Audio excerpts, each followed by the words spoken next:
Hey, good afternoon, and welcome to another edition of the Loans for Homes show. And Justin, I think today we're going to talk about appraisals. Appraisals and appraisal waivers. Absolutely. And we'll take a deep dive and let you know about each.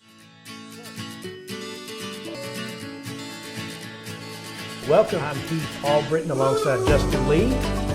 Yeah, I'm excited to be here. It's going to be good. Kind of get to know us and who we are, how we do business. We're going to talk all things mortgage. We're going to try to cover everything, Justin. So, Loans for homes. Loans for homes. So, first and foremost, anytime you are borrowing money, in most cases, an appraisal is going to be required. And Justin, why would a lender want an appraisal?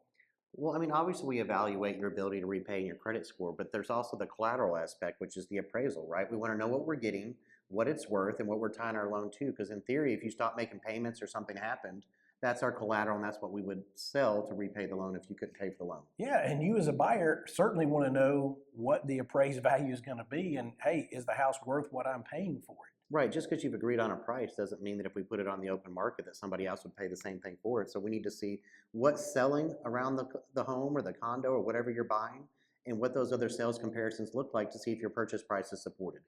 Yeah, and here's what goes into an appraisal. First of all, you or your realtor can't order the appraisal. Okay, that has to go through the lender. And at that point, the lender will place the order with a third-party company because they don't want any lenders to have any bearing, right, or influence over an appraiser or the value of the property. Now, we do share a copy of the contract. They want to see the terms of the contract, and also, they're going to know obviously what you're paying for the house.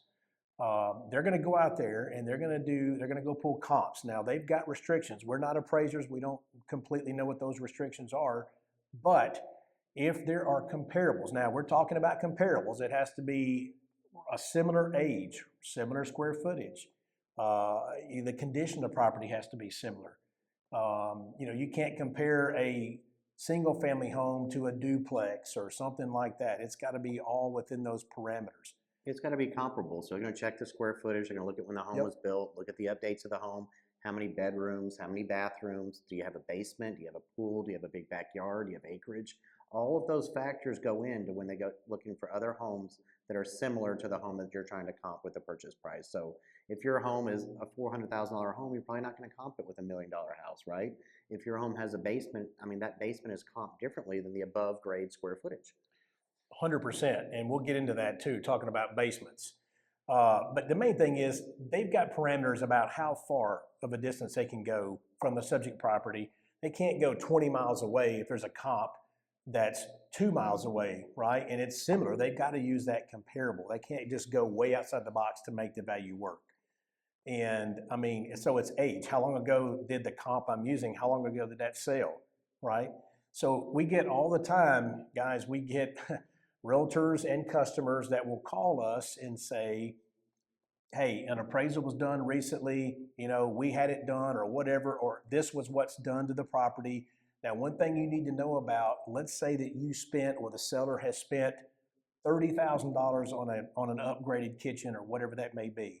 Well, that doesn't mean you're going to get dollar for dollar, right? The other comparables around you may have just upgraded their kitchens as well.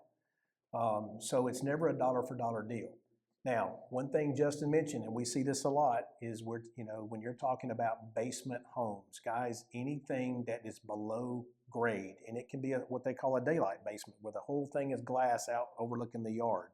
Anything below grade is going to be a much lesser dollar per square foot than above grade, even though it costs the same to do it.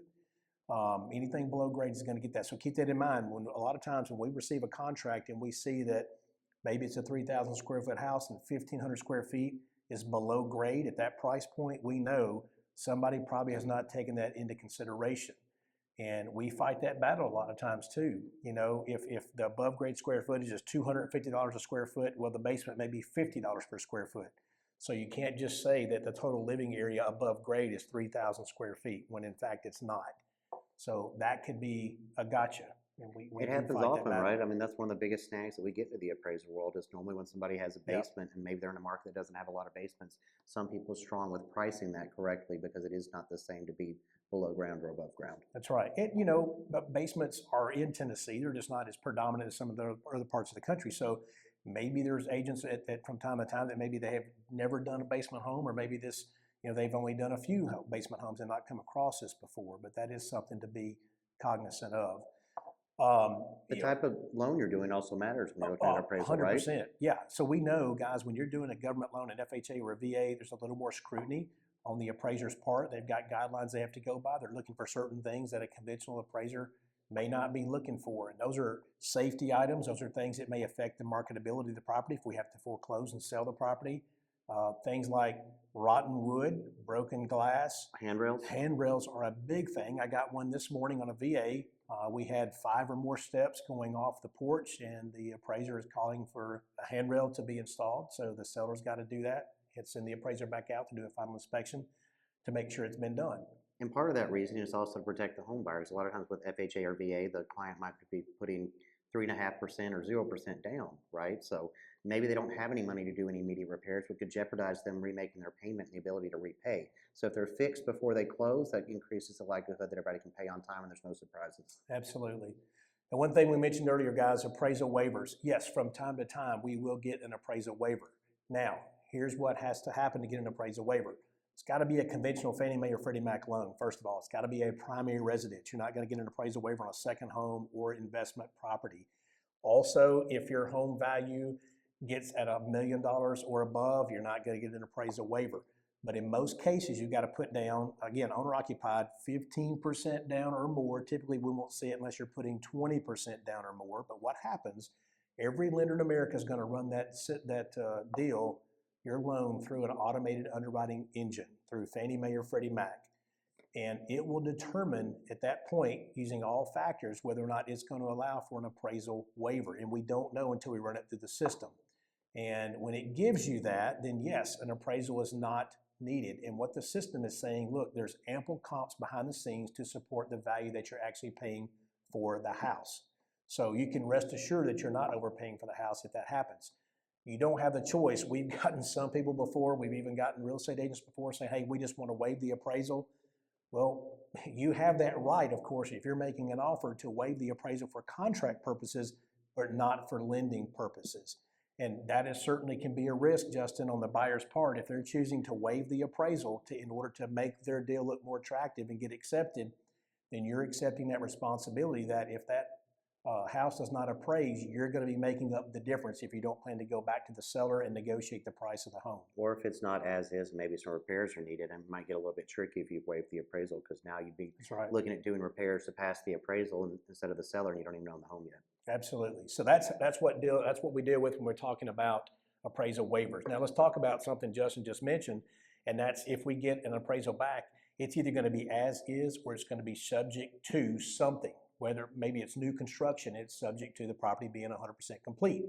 Maybe it's something that the appraiser mentioned in the report that he says, look, this has to be done prior to closing. We run across that more with government loans than we do with conventional loans, but if that happens, then this item has to be taken care of, and we've got to send the appraiser back out in order to get a final inspection and get a clean bill of health on the appraisal to be able to move forward and close on the loan. But it could also be on new construction, right? Maybe the appraiser went out before the home was 100% done. Maybe it was 90% done. So he might say it's subject to specs and plans. So we're really just sending them out for a final to show that everything's complete. So we do see it sometimes on conventional, and new construction is a great example of that. Yeah, because we're not going to wait until the last minute till the house is done, because typically that's the day before closing, right? Could be the day of closing. So if we wait and tell the appraiser to go out the day of closing, we're way behind the 8 ball. It's going to take them several days to get that report back. So we'll have them go ahead and do the report on new construction so we've got the assigned value, and then if it is subject to completion, we'll send them back out. Another thing to consider is every now and then if it's a unique property, we might need a second appraisal just because there's some red flags with the comps and the risk scores that Fannie Freddie assigns. But also if you're doing a jumbo loan, maybe you're borrowing over $2.5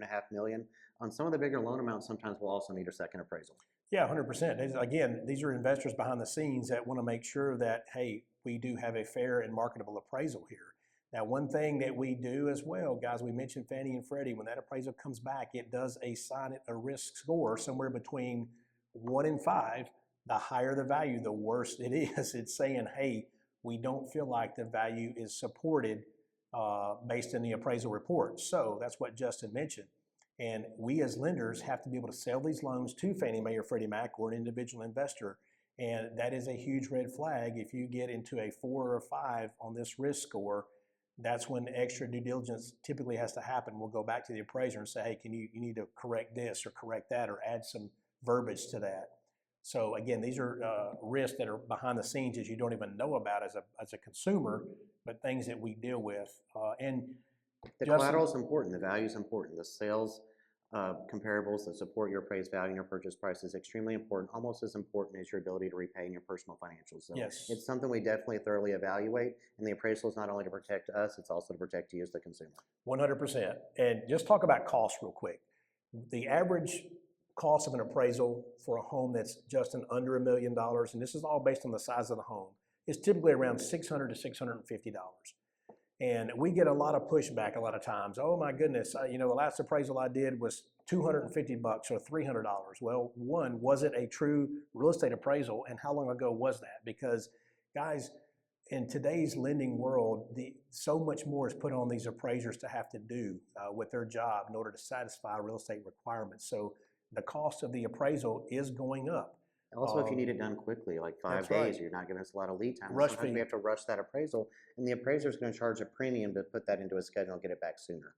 So we're not going to charge you more than the appraiser charges. We're not allowed to make a profit on the appraisal. So it is whatever they are charging us is what we're charging you. Yeah, and if you got a home that's maybe 5,000 or 6,000 square feet, it's going to take the appraiser longer to measure the property, more pictures to take, more work to do. So they're going to charge accordingly, to how big the home is. For the scope of work.